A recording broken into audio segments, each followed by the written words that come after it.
Hello and welcome to my channel. My name is Jersey and today we will be doing a DIY camera mount ceiling installation and Raymond will be walking you through every step. Let's jump right in. So we started out with a drawing to figure out which area we want to cover, and that is a 2-foot by 6-foot work table. So we're going to put a 6-foot rail, which is 72 inches, and then because we stand here where the X is, we wanted a 3-foot rail to intersect coming for a straight down shot or an angle shot. So we decided to go with another 2-foot going out there. So this will be a 72-inch rail here, a 24-inch rail here, a 36-inch rail here. Over here we have a 60-inch rail in front of the cook stove and two 36-inch rails by the cook stove.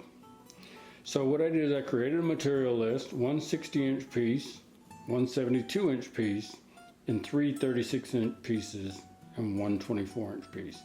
And it's going to roughly take about 20 screws. And the close-up video, if you want to look at, is different types of screws. These are like a finishing screw, and what they do is they sell those with a real small head and long if you have to go up into a ceiling joist, or in our case we have a wood ceiling. What you want to make sure is drill a hole the size of the shank but not big enough for the head to go through. So to demonstrate that, here's one that we drill a hole. This goes down through the hole, but it can't go through. Long enough to go through sheetrock, wood, or whatever, and you still make it into the ceiling joist.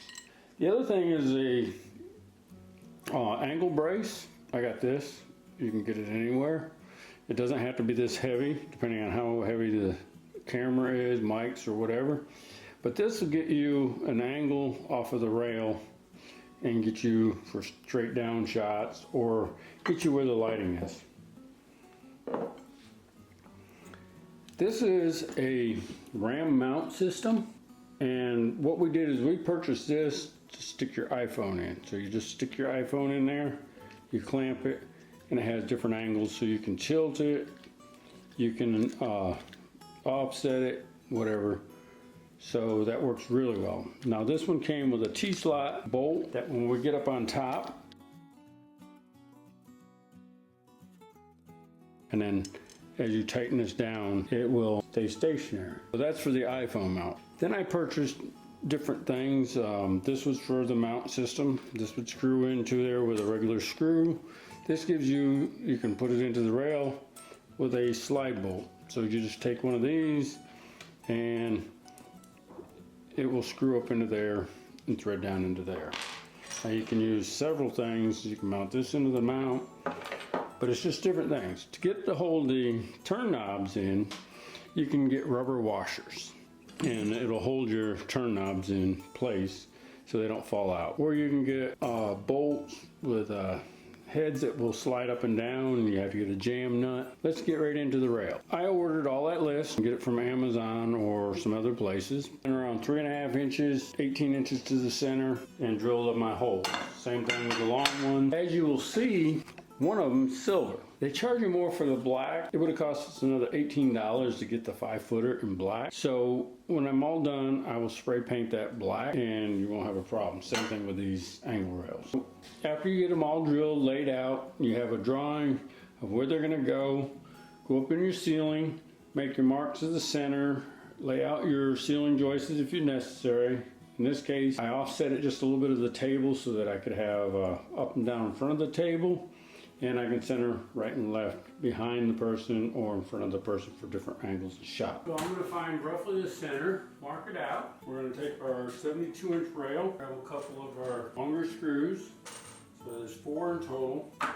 And you should wear your safety glasses with working overhead because wood chip, metal chip could fly into your eye.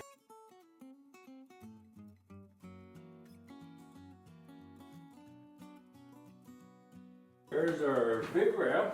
So now, as I said, we're going to put a 2-foot piece that will extend out so that you could get an angle shot to your workstation, or you could switch sides of the table. This 2-footer, I'm going to use 2 screws to hold it. So I just come in, inch and a half to 2 inches from the end.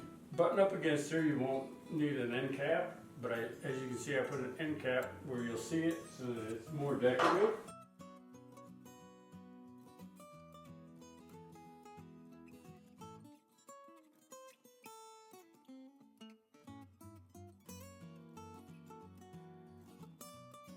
Screw into this one, and that would be a mount for the camera. You can take a wrench and tighten this nut back down, and it'll permanently lock into position.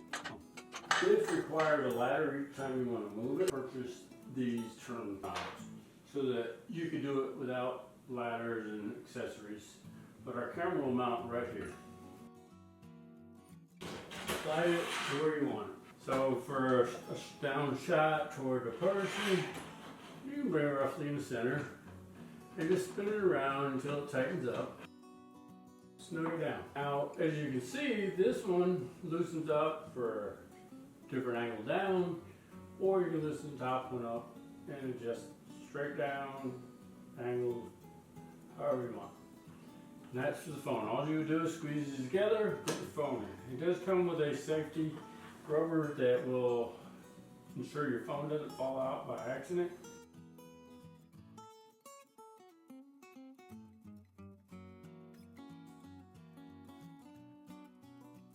Now we can get a little bit of an angle.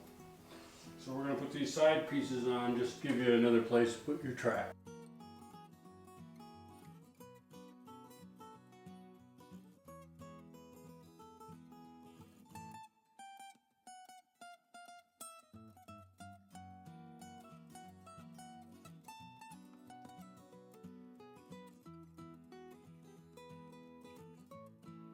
This is a $9.99 roughly bracket I got from Ace Hardware. You can get them from Home Depot, Lowe's, and we will show you, but there's a little T-slot bolt and a knob I bought for $2.69 at the store.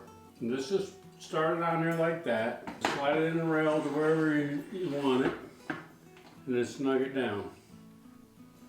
What you would do is you just put your camera mounting bolt through here. You can angle it and it would go on that way, or you can have straight over top or a side angle.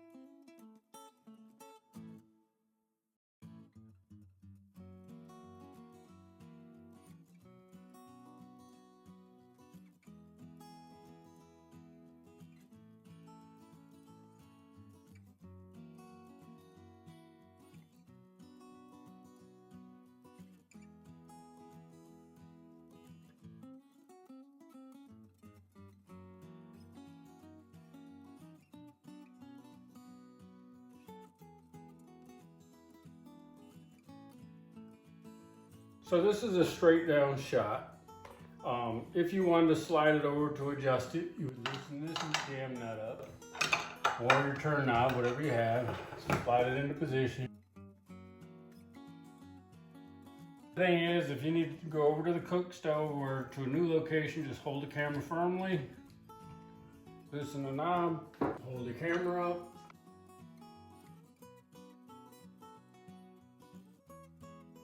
But snug it down lightly. It would be there. If you want to angle it, loosen up just a little bit, set it to the angle you need. If you have to, you can loosen this other knob and you can pivot it.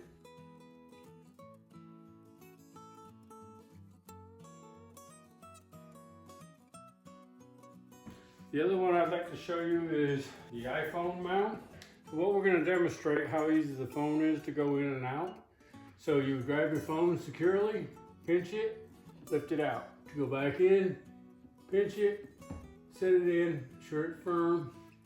And now if you wanted to adjust, you would loosen up one of the levers and tilt it. I do the screen down so that you can see what you're doing. So just hit reverse image. If you have made it this far, I want to personally thank you. If you like these types of videos and more, please hit the subscribe button, hit the bell, and then over to the right, hit the turn on notification bell. And again, we thank you for joining our community.